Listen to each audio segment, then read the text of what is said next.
తామసీ శక్తిని, రాజసిక శక్తిని, సాత్విక శక్తిని కలిపి 3 శ్లోకములలో వర్ణించారు.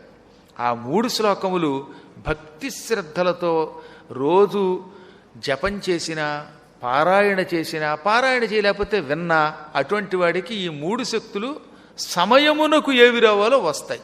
అప్పుడు హాయిగా నిద్రపోతాడు, హాయిగా లేస్తాడు, చురుగ్గా పనులు చేయగలుగుతాడు, ఆలోచించగలుగుతాడు, సంపాదించగలుగుతాడు, సంపాదన వల్ల ఆనందం పొందుతాడు.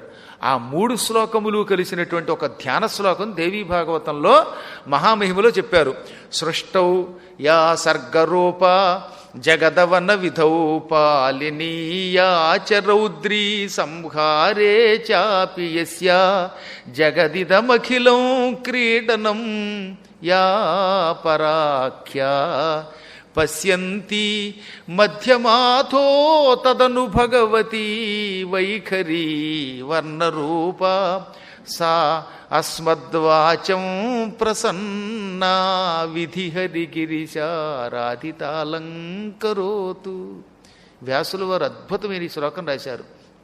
ఇందులో మొత్తం అమ్మవారి శక్తులన్నీ ఉంటాయి. ఒకే శ్లోకంలో 3 శ్లోకముల సారము కలిపాడు. ఈ శ్లోకము చదవకుండా ఒక్కనాడు కూడా కంచి పరమాచార్యులు వారు ఉండేవారు కాదు. మా తండ్రి గారు యావజ్జీవితం ఈ శ్లోక పారాయణ చేశారు. మా అమ్మగారు ఇది పారాయణ చేశారు.